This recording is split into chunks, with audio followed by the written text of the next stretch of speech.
Video में हम forces affect motion के क्वेश्चन 12 टू क्वेश्चन 16 सॉल्व करेंगे। तो चलिए शुरू करते हैं।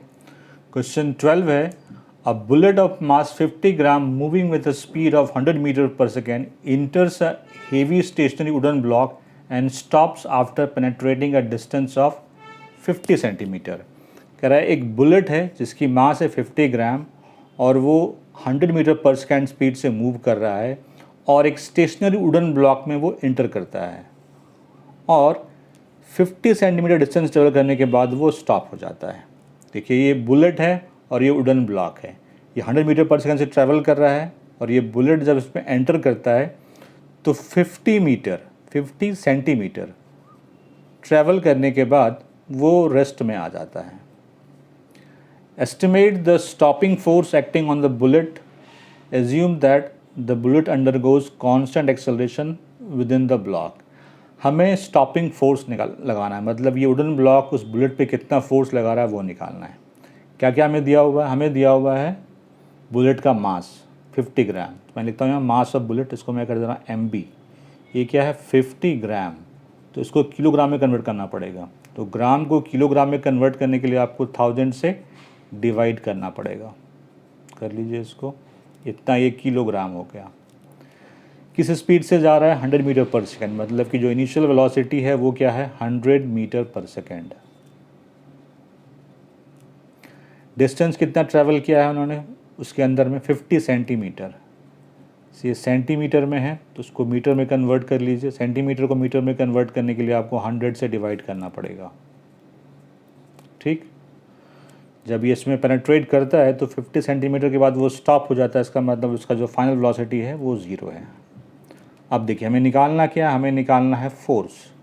फोर्स निकालने क्या चाहिए? मास चाहिए और एक्सेलरेशन चाहिए। मास तो हमारे पास है, एक्सेलरेशन निकालना है। ठीक है, तो हमारे पास u है, v है और s है। तो v square equal to u square plus 2as से हम पहले एक्सेलरेशन निकाल लेते हैं। तो देखिए v square equals to u square plus 2as।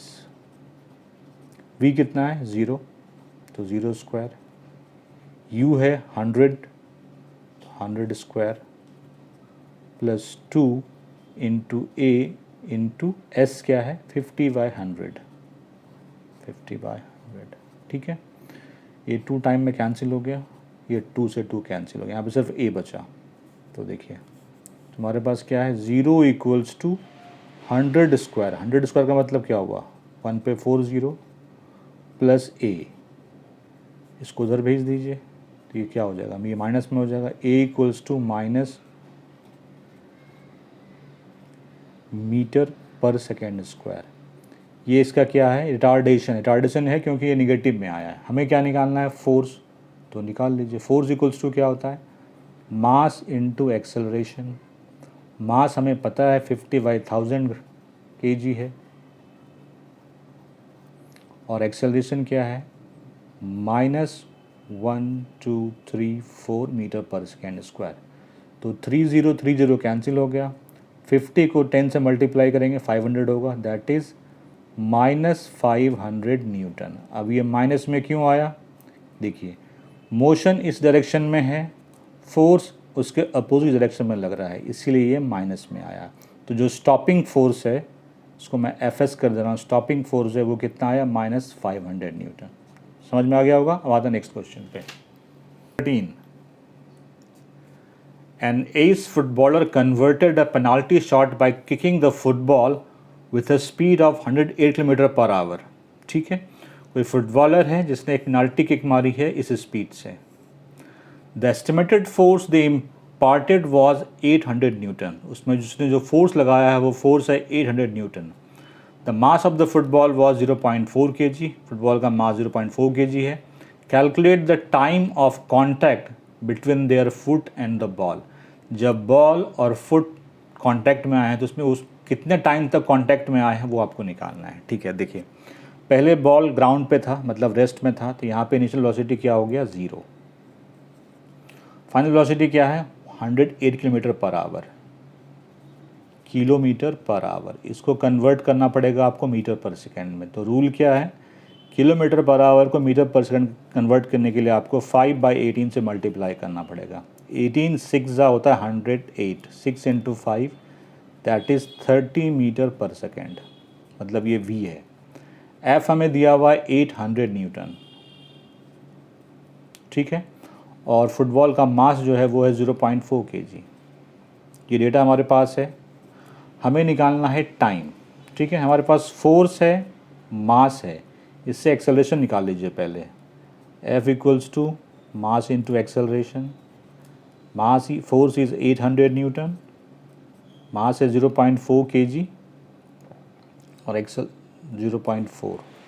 Acceleration तो हमें कैलकुलेट करना है, इधर जाकर डिवाइड हो जाएगा।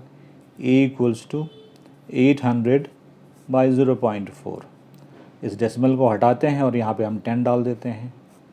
4 से कैंसिल कीजिए, 4 टू ज़ा 8 मतलब 200, 200 इंटू 10 दैट इज़ एक्सेलरेशन क्या हो गया आपका 2000 मीटर पर सेकेंड स्क्वायर।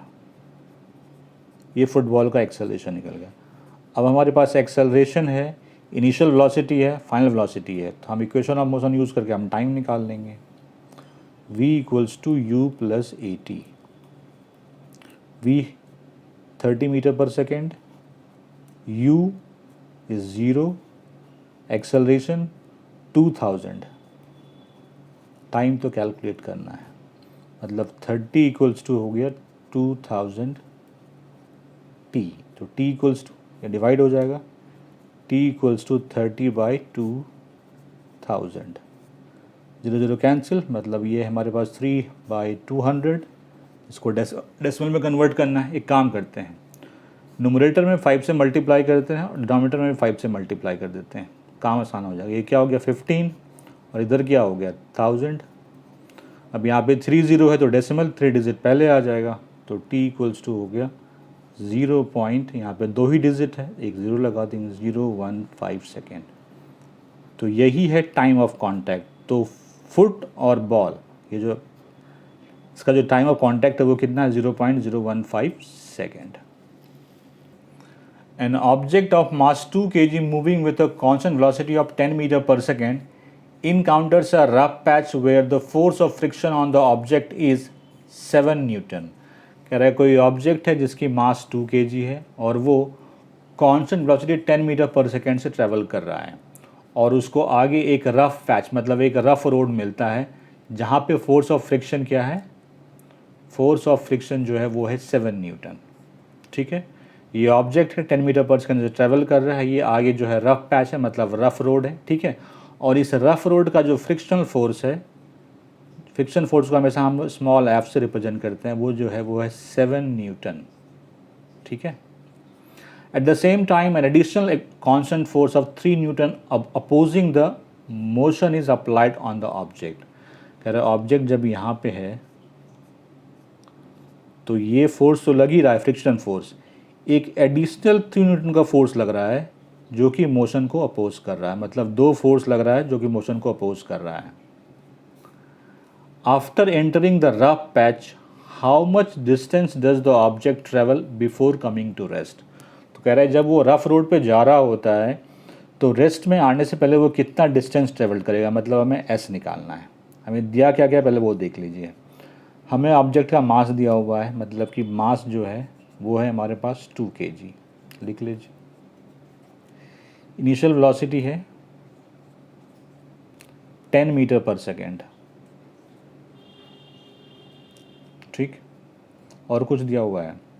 अब देखिए फ्रिक्शनल फोर्स जो लग रहा है वो कितना लग रहा है 7 न्यूटन और एक एडिशनल फोर्स लग रहा है वो क्या लग रहा है 3 न्यूटन। तो देखिए दोनों ही फोर्स एक ही डायरेक्शन में लग रहे हैं, तो नेट फोर्स क्या होगा, दोनों जुड़ जाएगा। तो लिखते हैं यहाँ पे एफ नेट, तो क्या हो जाएगा 7 Newton plus 3 Newton that is 10 Newton. हमें फोर्स पता है, मास पता है, एक्सेलरेशन निकाल लीजिए। तो F equals to m into a, force है 10 न्यूटन, मास 2 kg है, एक्सेलरेशन ये डिवाइड हो जाएगा, तो एक्सेलरेशन इक्वल्स टू 10/2, 2 से ये कैंसिल होगा 5 टाइम्स में। Acceleration is 5 metre per second square. अब देखिए एक्सेलरेशन पता है हमें, इनिशियल वेलोसिटी पता है और फाइनल भी पता है, क्योंकि वो रेस्ट में आ रहा है, इसका मतलब v जो है वो क्या है, वो 0 है। तो यहाँ पे लगाएंगे हम v square equals to u square plus 2as, u square plus 2as का फॉर्मूला लगाएंगे। v कितना है 0, तो 0 स्क्वायर, u है, u कितना है 10 metre per second, 10 square. a हमने क्या निकाला था 5 इंटू एस, देखिए 0 इक्वल्स टू 100। एक चीज़ और, ये जो एक्सेलरेशन है ये निगेटिव होगा। निगेटिव क्यों होगा? क्योंकि मोशन इस डायरेक्शन में है, फोर्स इस डायरेक्शन में लग रहा है, मतलब कि एक्सेलरेशन नहीं, ये रिटार्डेशन है। तो ध्यान रखिएगा यहाँ पे आपको ये सही करना पड़ेगा, acceleration is -5 metre per second square, नहीं तो आंसर गलत हो जाएगा। ठीक है, तो यहाँ पे ये -5 है, मैं यहाँ पे कर दे रहा हूँ, ये -5 है, ध्यान रखिएगा -5 है। तो 100, 2 इंटू 5 10, 10s, मतलब ये माइनस प्लस माइनस माइनस हो गया 10s, 100 को उधर भेज दो आप, तो 10s इक्वल्स टू 100, तो s इक्वल्स टू 100/10, 10 से ये 10 टाइम में कैंसिल हो गया, तो s इक्वल्स टू हो गया 10 मीटर। तो वो स्टॉप होने से, रेस्ट मारने से पहले कितना डिस्टेंस ट्रेवल करेगा 10 metre.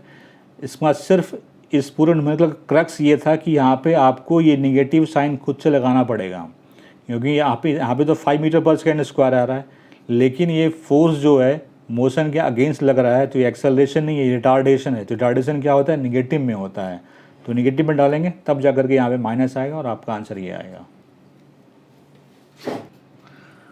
A tractor pulls a harrow, a ploughing tool of mass m1 with a net force F resulting in an acceleration of a1। कह रहा है एक ट्रैक्टर जो है वो हैरो को पुल कर रहा है। हैरो मतलब होता है एक प्लफिंग टूल जिससे खेत को जोतते हैं हम लोग, ठीक है। जिसका मास m1 है, उस पर नेट फोर्स F लग रहा है और एक्सेलरेशन a1 है। ये पहला वाला फिगर दिए, ये ट्रैक्टर जो है इसको मैं मान लेता हूँ ये हैरो है, ठीक है। और इस हैरो का मास जो है वो हमें दिया हुआ है m1, और इसका जो एक्सेलरेशन दिया हुआ है वो दिया हुआ है आपको a1, और इस पे जो नेट फोर्स लग रहा है वो लग रहा है आपको F, ठीक है। The same tractor pools a trolley of mass m2 with a force F producing an acceleration of f2। अब ये जो ट्रैक्टर है अब एक ट्रॉली को पुल कर रहा है, ये दूसरा केस है। ये मान लीजिए ये ट्रॉली है, इसका मास m2 है, इसका एक्सेलरेशन a2 है, और ये भी इस पर भी जो फोर्स लग रहा है वो F ही लग रहा है, ठीक है। If the tractor now pulls the trolley with the harrow placed on it with the same force, then obtain an expression for the resulting acceleration in terms of a1 and a2। Third case में क्या है कि जो tractor है वो harrow को भी पुल कर रहा है, साथ में ट्रॉली को भी पुल कर रहा है, ठीक है। फोर्स इस पर अभी F ही लग रहा है। तो कह रहे हैं आपको निकालना है रिजल्टिंग एक्सेलरेशन, और एक्सेलरेशन जो आएगा वो आपको a1 और a2 के टर्म में आएगा, ठीक है, वो निकालना है। अब यहाँ से हम 3 केस लेंगे, केस 1 इसके लिए, केस 2 इसके लिए, केस 3 इसके लिए। पहले केस 1 में आते हैं। जब ट्रैक्टर हैरो को पुल कर रहा है, ट्रैक्टर पुलिंग द हैरो, मास क्या है हैरो का m1, एक्सेलरेशन क्या है a1, फोर्स क्या लग रहा है F। तो यहाँ से m1 निकाल, देखिए F इक्वल्स टू क्या होता है मास इंटू एक्सेलरेशन, तो यहाँ पे क्या होगा m1 इंटू a1। यहाँ से आप m1 निकाल लो, तो m1 क्या हो जाएगा F/a1। सिमिलरली अभी हम लोग केस 2 और केस 3 भी देखेंगे। केस 2 ये वाला था जब वो ट्रॉली को कर रहा है, ठीक है। इस केस में मास कितना है m2, एक्सेलरेशन कितना है a2, तो F कितना हो जाएगा m2 इंटू a2। तो केस 2 है ट्रैक्टर पुलिंग द ट्रॉली, तो फोर्स इक्वल्स टू यहाँ पे क्या हो गया m2 इंटू a2। यहाँ से आप m2 निकाल लो, तो m2 क्या हो जाएगा F/a1। A2। केस 1 में हमने निकाला था M1 जो कि था F/A1, यहाँ पे हमने निकाला M2 जो कि है F/A2। इसको यूज़ करेंगे हम केस 3 में। केस 3 में क्या हो रहा है कि हैरो को भी पुल कर रहा है और साथ में ट्रॉली को भी पुल कर रहा है, ठीक है। तो फोर्स क्या होता है, मास इनटू एक्सेलरेशन, सबको पता है, आपको भी पता है। फोर्स तो F ही लग रहा है एज पर क्वेश्चन। मास क्या हो जाएगा, दोनों का मास ऐड हो जाएगा, इसका मास M1 है, इसका मास M2 है। और मान लेते हैं जो एक्सेलरेशन है, रिजल्टिंग एक्सेलरेशन जो कि हमें निकालना है वो AF है या AR है। तो मास की जगह पे क्या आ जाएगा, M1 प्लस M2, और ये एक्सेलरेशन क्या है, जो कि रिजल्टिंग एक्सेलरेशन, जो कि हमें, इसको मैं मान लेता हूँ AR है, रिजल्टिंग, ये जो निकालना है हमें। तो A2 क्या हो जाएगा, AR क्या हो जाएगा, F/M1 प्लस M2। अब ये M1 और M2 की वैल्यू जो है, M2 की वैल्यू केस 2 से आया है और M1 की वैल्यू केस 1 से, वो यहाँ सब्स्टिट्यूट करेंगे और वो सॉल्व करेंगे। पीछे हमने यहाँ तक सॉल्व किया था, resulting acceleration equals to F/M1 plus M2, ठीक है। M1 हमने केस 1 से निकाला था, F/A1 है, और M2 हमने केस 2 से निकाला था, F/A2 है। अब इन दोनों वैल्यू को यहाँ पे सब्स्टिट्यूट कर दीजिए। तो AR इक्वल्स टू क्या हो गया, F/M1 के जगह पे लेंगे F/A1 और M2 के जगह पे लेंगे हम लोग F/A2, ठीक है। F कॉमन आएगा, कॉमन ले लीजिए, ये क्या बचाएगा, 1/A1 प्लस 1/A2, ठीक है। F कैंसिल हो गया, बचा क्या हमारे पास, 1/A1 प्लस 1/A2। सॉल्व कीजिए। A1 A2 का एलसीएम क्या हो गया, A1 A2, ये हो जाएगा A2 प्लस A1, 1 बाई इतना है तो ये रिवर्स हो जाएगा, तो मतलब A1 इंटू A2 ऊपर चला गया और A1 प्लस A2 नीचे आ गया। तो जो रिजल्टिंग एक्सेलरेशन है AR है, वो हमारा क्या आया, A1 into A2 bye A1 plus A2। यही हमें निकालना था, रिजल्टिंग एक्सेलरेशन जो निकालना था वो हमें A1 और A2 के टर्म में निकालना था, और यहाँ पे भी वही आया, A1 और A2 ही आया है। सॉल्व हो गया। When the pole of a bar magnet is brought close to a magnetic compass, the bar magnet and the compass needle exert a magnetic force on each other। कह रहे हैं कि अगर कोई बार मैग्नेट, ये bar magnet है और ये कंपास है, आपके बुक में पिक्चर है, आप देख सकते हैं वहाँ से, एक दूसरे को जब पास पे लाया जाता है तो एक दूसरे पे मैग्नेटिक फोर्स लगाते हैं, magnetic force on each other. As per Newton's third law of motion, both the forces are equal in magnitude and opposite in the direction. और ये फोर्स का जो मैग्नीट्यूड है वो इक्वल है। मैं मान लेता हूँ कि ये जो है इस पर इधर फोर्स लगा रहा है F निडल पे, और ये निडल इस पर फोर्स लगा रहा है इधर, वो भी F है। दोनों का मैग्नीट्यूड सेम है लेकिन डायरेक्शन क्या है, अपोजिट है। However, the compass needle moves whereas the bar magnet does not move। कह रहा है कि कंपास निडल जो है वो मूव कर जाता है, लेकिन ये जो बार मैग्नेट है ये मूव क्यों नहीं करता है, इसको एक्सप्लेन करना है। अब ये समझते हैं। फोर्स इक्वल्स टू क्या होता है, मास इनटू एक्सेलरेशन। मैं मान लेता हूँ, आपको समझाने के लिए मैं मान लेता हूँ कि इसका मास जो है वो 10 kg है, ठीक है। एक्सेलरेशन पहले निकाल लीजिए। तो एक्सेलरेशन क्या हो गया, फोर्स बाय मास। ये एक्सेलरेशन मैं निकाल रहा हूँ बार मैग्नेट, इसको मैं कर देता हूँ AB, ठीक है। मैं मान लेता हूँ इसका जो मास है वो 10 kg है। तो एक्सेलरेशन क्या हो गया, F/10, और मैं मान लेता हूँ इसका मास जो है ये 1 kg है, ये 1 kg है, ये 10 kg है। तो इसके केस में अगर निकालेंगे एक्सेलरेशन, तो एक्सेलरेशन ऑफ निडल जो होगा वो क्या हो जाएगा, फोर्स तो सेम ही लग रहा है, फोर्स बाय मास, इसका मास हमने 1 माना है, ठीक है। अब देखिए Fy 1 बड़ा है या F/10 बड़ा है, यहाँ पे एफ़ का कोई पार्ट नहीं हुआ है और यहाँ पे एफ़ के 10th, ये एफ़ का 10th पार्ट है, ये पूरा का पूरा एफ़ है। तो एक्सेलेरेशन किसका बड़ा है? नेडल का एक्सेलेरेशन बड़ा है, इसका एक्सेलेरेशन बड़ा है, इसीलिए नेडल मूव कर जाती है, और इसका एक्सेलेरेशन इतना कम है कि ये मूव ही नहीं करता है। यही रीज़न है, और कोई और रीज़न नहीं है। आंसर में क्या लिखेंगे ये मैंने आपको डिस्क्रिप्शन में मैंने लिख दिया है, वहाँ पे आंसर में क्या लिखेंगे, यहाँ पे मैंने सिर्फ आपको कॉन्सेप्ट समझाया है। ये लास्ट क्वेश्चन था इस वीडियो का। किसी भी क्वेश्चन में कोई डाउट है कमेंट सेक्शन में पूछे, you will get reply. Video अच्छा लगा लाइक शेयर ज़रूर कीजिए। Thank you very much for watching.